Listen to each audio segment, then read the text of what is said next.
Au niveau de Donka, ils viennent là, les médecins qui sont en train de soigner les malades tous les jours le font sans gants. Et ça, il a fallu que le président de la République lui-même il vienne constater. Lorsque cela a été dit au niveau des médias, on a fait savoir au président que c'est l'opposition, on a politisé, on fait des critiques, c'est des gens qui veulent le déstabiliser.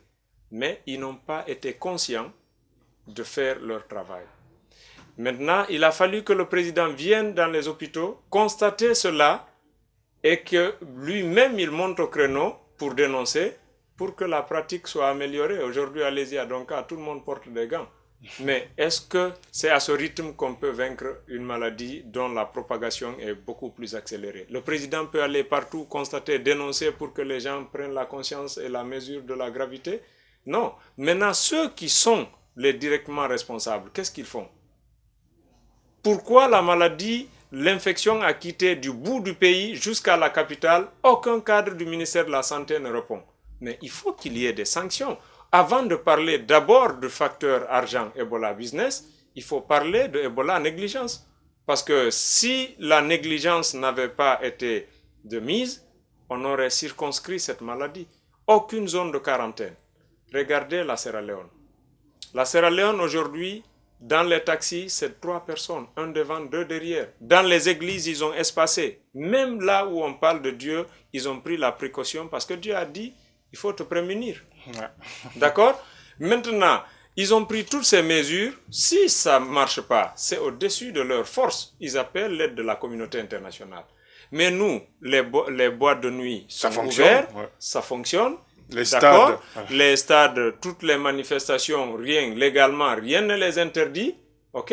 Aujourd'hui, dans les taxis, c'est 4 derrière, un devant. Il y a d'autres qui prennent 2 devant. Donc, le frottement reste le même. Le ministre de la Santé est assis ici. Moi, je ne vais pas directement dire c'est le président, ce n'est pas son travail. Il a un ministre de la Santé, il a un département de la Santé, il a un comité de riposte à la maladie. Donc, il faut être très conséquent. D'accord. Il ne s'agit pas de tout mettre à la tête de quelqu'un. Mais si ceux qui sont mis à la tête n'arrivent pas à assumer, il y a un seul pour lequel tous les Guinéens ont voté, ou la majorité des Guinéens, pour dire on te donne les destinées du pays. Il faudrait alors qu'il prenne sa responsabilité et qu'il demande des comptes et qu'on lui fasse un constat. Maintenant, Ebola Business, les fonds qui viennent, je crois que ça, si il y a un procès qui est ouvert, on peut citer le président à comparaître à titre de témoin pour dire qu'au moins il a été dans les hôpitaux et personne ne portait les gants de sécurité alors qu'il y a eu des fonds, il y a eu du matériel qui a été destiné à ça. Donc, si ce n'est pas arrivé à destination, c'est détourné. D'accord? D'accord. Donc, moi, mon témoin oculaire, c'est le président Alpha Condé pour avoir lui-même vu et dénoncé ça au niveau des médias. Monsieur Camara. Bon, je pense que les médecins d'abord qui sont décédés, au-delà de donner 10 millions par personne, je pense qu'on a habitué contre les décès en Guinée à donner de l'argent. Je pense qu'il faut l'éviter, il faut aller plus loin. Docteur Ibrahima Fofana est décédé ici, syndicaliste sur le champ du combat noble. Il a été victime de l'oubli national, pour ne pas dire de la trahison nationale. Je n'ai jamais entendu que l'on ait voté un budget ou qu'on ait dédié un budget justement à sa famille pour dire à sa femme, voilà l'argent avec lequel vous devrez élever les enfants d'un monsieur comme cela. Je pense qu'au niveau de la Constitution, il y a la possibilité de créer des lois portant loi de solidarité nationale. Il y a des médecins qui sont allés pour sauver d'autres personnes qui sont décédées. C'est comme des soldats. Ce n'est pas 10 millions qui vont justement servir à élever leurs enfants. Il faut que les députés fassent l'initiative d'une proposition de loi pour englober des personnes, des grands artistes, des grands hommes, des vedettes, des légendes vivantes, j'allais dire, qui ont mouillé le maillot pour le pays, que, indépendamment de la volonté d'un pouvoir public, que l'on alloue un montant au niveau de ces personnes-là. C'est extrêmement important. Il y a des artistes qui sont en train de mourir sur le lit, à petit feu. Il y a des grands journalistes et j'en passe des pires. Mais je pense qu'il faut aller au-delà de cela. Maintenant, l'autre dimension, c'est que on doit exiger maintenant de la part de chaque autorité des résultats. C'est-à-dire qu'on passe maintenant aux choses sérieuses. Parce que ce qui nous a fait baisser la garde le plus souvent, c'est que le citoyen ne croit pas beaucoup à l'existence. Et quand la politique politicienne se mêle, tout est fini, tout est gâché. Et c'est pourquoi il est extrêmement important que l'on installe ce qu'on appelle un hôpital présentement qu'on peut appeler un hôpital militaire. On fait beaucoup d'évacuations sanitaires, y compris de la part des députés qui sont censés mettre en application l'article 72 pour contrôler l'action du gouvernement. Pour dire qu'en est-il au plan de la santé, de l'installation d'une unité de formation sanitaire digne de ce nom. Des hôpitaux les plus respectés à travers le monde sont des hôpitaux militaires. L'Internet a été inventé par les militaires, par l'armée. Donc, si on a un hôpital militaire digne de ce nom, 2 hôpitaux dignes de ce nom, on peut référer justement à ces hôpitaux-là et les transferts qui se font le plus souvent vis-à-vis de l'extérieur, et on peut gérer tout cela ici. Parce que ça, c'est extrêmement important. On ne peut pas jeter l'opprobre sur tout le monde pour dire qu'il n'y a pas de compétences. La plupart des professeurs agrégés sont beaucoup plus nombreux en médecine qu'en droit ou dans d'autres disciplines au niveau de la République de Guinée. Donc, en matière de compétences humaines, il y en a. Maintenant, il faut y donner l'équipement nécessaire et demander aux gens de rendre compte. D'accord, on espère que voilà, vous seriez entendus. On va donc poursuivre le débat. Merci encore une fois. Si voilà, c'est maintenant que vous nous prenez en marche, vous êtes dans Politiquement Correct. On va parler politique, comme on le dit. Voilà, avec cette défection au niveau de la COEP, la coordination de l'opposition extra-parlementaire à M. Diallo, mais également, en tout cas, beaucoup d'observateurs commentent cette éventualité UFR alliance avec le PDN. D'abord, pour commencer, vous avez lancé, comme si on peut dire ainsi, votre parti, l'UMP. Alors, est-ce que ça veut dire avec l'UMP, c'est la différence, c'est pas l'opposition opposée? Non, pas du tout. En fait, nous, ce qu'on est en train de faire, c'est de combler un vide qui n'existe pas. Donc l'opposition opposée, ça veut dire qu'on s'oppose à quelqu'un. Nous, on pose des actes de développement. Nous voulons nous professionnaliser vers les réformes secteur par secteur. Aujourd'hui, il ne sert à rien pour un parti politique de rentrer dans un bureau et d'écrire les grandes théories de développement pour dire c'est ma vision politique, c'est mon projet de société. Il y a un fossé entre la conception idéologique et l'application sur le terrain. Mais lorsque vous interrogez les professionnels dans chaque secteur, les départements ont des compétences réelles. Il y a des choses qui sont faites, qui sont bien, et d'autres qui n'ont pas été initiées ou qui ont été mal faites. Donc, vous essayez de compléter ça avec tous les intervenants du secteur et vous essayez de sortir une idée de réforme. Vous proposez aux détenteurs des pouvoirs publics. S'ils en utilisent, c'est bien. Votre option, la réflexion de l'UMP, a servi d'inspiration au pouvoir public, ça a marché, on peut capitaliser ça. Si ça n'a pas été pris en compte, nous avons au moins l'avantage d'avoir travaillé dans un domaine de compétences à dire d'experts, d'accord, parce qu'on ne peut pas faire tout à la place des intervenants. Et puis après, c'est notre programme, c'est notre vision de société dans ce département quand on aura fini de faire le tour des secteurs prioritaires. Et puis quand nous serons prêts maintenant à aller à une élection, nous avons au moins un projet de société que les gens peuvent apprécier à sa juste valeur. Alors, aujourd'hui, comment vous voyez ces différentes défections au niveau de la coordination de l'opposition extra-parlementaire? Est-ce que cela veut dire que l'opposition, de façon générale, va mal? Rien ne va, même la mouvance va mal. Le paysage politique va très mal. Parce que tout est axé sur des personnes physiques. D'accord? Le débat est focalisé sur des personnes. Regardez aujourd'hui, le débat est très indécent. Moi, je suis très gêné quand je sors en dehors de la Guinée de suivre une rétrospective des débats qui se tiennent dans mon pays. Pendant que les autres parlent de l'universel, nous, on est là à se focaliser sur des personnes. Le plus habile à insulter Alpha Condé est la star des opposants. Le plus habile à insulter Cellou Dalein est la star de la mouvance. Lorsqu'on focalise les débats sur ces deux personnes ou insulter Sidia ou chose, c'est des gens qui ont servi ce pays. Ils ont fait ce qu'ils ont pu, ils ont atteint leurs limites. Maintenant, la troisième voie, celle que l'UMP est en train d'initier, c'est de faire en sorte que ce que les anciens gestionnaires et les nouveaux, ceux qui n'auront pas pu faire, on essaie de poser la question comment est-ce qu'il faut le faire et avec quelle élite.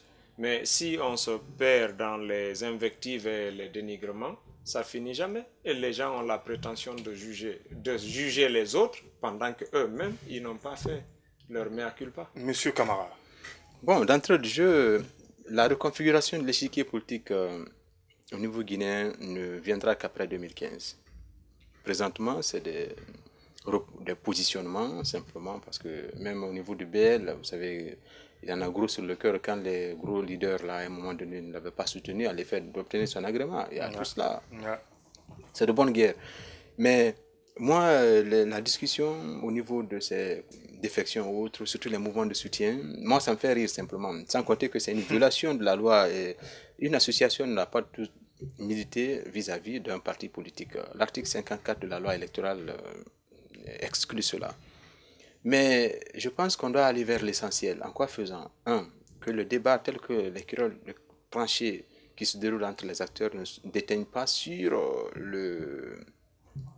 comment je vais dire, le fonctionnement de l'Assemblée nationale. Et que les députés de l'Assemblée nationale fassent application de l'article 72 de la Constitution pour contrôler l'action du gouvernement, pour dire qu'en est-il du reste de l'installation des autres institutions de la République, la Cour constitutionnelle. On va vers les élections, qu'en est-il?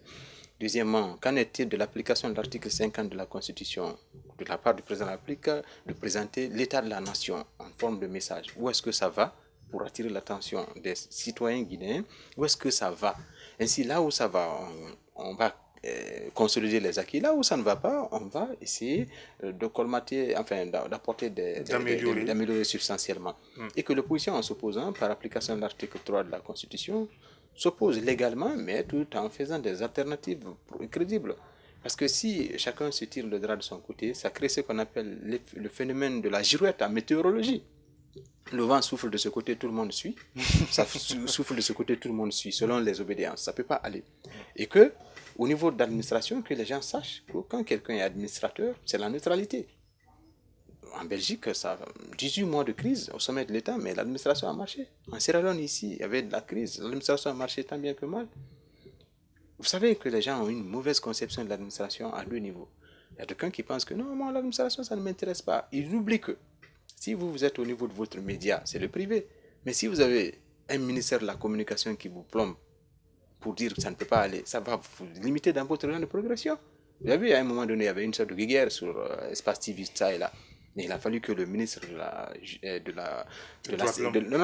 droits de l'homme, mais aussi le ministre de la sécurité, et que ceux-ci-là comprennent qu'attention, il ne faut pas suivre les indications telles que c'est donné pour fermer carrément le média en tant que tel. Donc il faut quand même que les gens comprennent qu'attention, il faut servir le public en satisfaisant l'intérêt général. Deuxième mauvaise conception, ils pensent que quand quelqu'un travaille dans l'administration, même le salaire qu'il prend, que c'est grâce à la gentillesse d'une autorité. Alors c'est un droit. Donc ça, c'est des éléments basiques, d'où la neutralité. Et aller vers l'essentiel. Je ne peux pas comprendre que les députés claquent la porte au niveau de l'Assemblée et qu'ils disent, bon, on va aller vers les élections rapidement. Ils ne sont pas tous pressés, tous les deux cas. Parce que la mouvance a pour mémoire qu'au niveau de l'élection législative, après 6 propositions de date par la CENI, c'est à la 6e proposition que ça a eu lieu. Finalement, la mouvance a préparé la campagne. Le ciel était tout de jaune vertu, comme on le dit, et l'opposition a préparé le terrain. Et les deux camps maintenant s'accusent mutuellement. Mais il y a deux arguments qui ne peuvent pas passer en 2015. Le premier argument du côté du pouvoir, c'est de dire non, je n'ai jamais géré le pays, j'ai les mains, mon régime n'a pas du tout été éclaboussé par quoi que ce soit. De loin. Ça ne peut plus marcher. Parce qu'il y a eu assez de scandales, même si la justice doit faire la lumière pour dire est-ce que c'était des rumeurs, est-ce que c'était des faits avérés pour sanctionner les gens à la hauteur de la forfaiture. Mais les leaders de l'opposition non plus ne peuvent plus maintenant présenter comme un label l'étiquette d'ancien Premier ministre. Ça n'a aucune espèce d'importance pour dire je suis expérimenté. Si c'était le cas, la population n'allait pas se trouver dans le marasme économique tel qu'on se trouvait il y a 4 ans avant l'arrivée du régime actuel.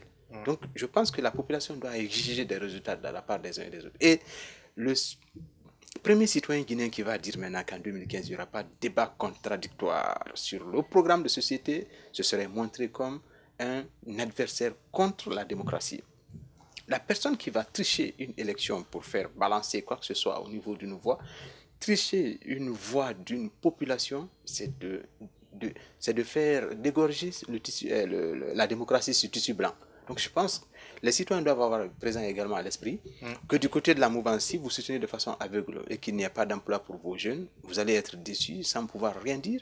Si vous soutenez aveuglement dans la rue également l'opposition en tant que commerçant ou homme d'affaires, quand il y a de cette manière-là, comme ça s'est fait, vous avez vu comme au niveau des accords de 3 juillet, la classe politique n'a relégué qu'en 14e position sur 20 points, 14e position, la question de l'indemnisation des hommes d'affaires. Donc ça veut tout dire que quand ça ne va pas, les leaders peuvent prendre des jets privés, des avions privés, tout comme l'autorité administrative peut prendre des jets privés pour laisser la population. Donc, pour éviter tout cela, quand on parle d'ethnocentrisme, les Guinéens, quand il y a un mariage, un baptême, dans la joie, ils se retrouvent. On dira, parents et alliés ont la joie. Parents et alliés ont le regret. Et à la naissance, on est ensemble, et au décès, on est ensemble. Donc, je pense que c'est un épiphénomène que de venir dire, bon, c'est ceci, c'est cela. Quiconque compte sur son ethnie pour être au pouvoir, tu vas échouer lamentablement. Quiconque compte sur son ethnie pour se maintenir au pouvoir, tu vas échouer lamentablement parce que les autres vont se coaliser contre toi. D'accord. Alors, Monsieur Diallo, peut-être une dernière question par rapport à ce sujet-là. On sait qu'on se rappelle, hein, lors de son arrivée au pouvoir, le président a toujours dit qu'il y aurait des moments où on ne parlerait pas d'opposition. Est-ce qu'aujourd'hui, c'est le cas pour vous, avec tout ce qui se passe au niveau de l'opposition? C'est normal, hein, les mouvements de va-et-vient, tout ça c'est normal dans le contexte guinéen. Pourquoi? Parce qu'il n'y a pas une idée de développement qui relie les obédiences. Il y a des intérêts et ces intérêts sont liés sur des individualités et des positionnements. Ce n'est pas une idéologie. Donc ailleurs, vous voyez un groupe de partis, ils mènent le bord pendant 10 ans, 20 ans, 50 ans, ils sont ensemble. Parce qu'ils développent des idées ensemble, ils essaient de les améliorer ensemble, donc ils sont ensemble. Maintenant, le jeu de positionnement politique, ça, il est à l'approche des élections, ça crache partout, parce que là, il faut voir les stratégies. C'est pas une question de c'est vrai, c'est faux, non. Mais l'essentiel, c'est que les partis doivent avoir pour objectif non pas des élections, mais être utile et être un moyen de développement. Tant que cette perception n'envahit pas les partis politiques, c'est chacun, vous voyez, à peine chaque parti est créé, on vous pose la question, vous êtes de la mouvance ou de l'opposition? C'est comme quand on vous dit, vous êtes maintenant opposition extra-parlementaire ou parlementaire. Vous n'avez pas de député au Parlement, comment vous allez vous appeler opposition parlementaire?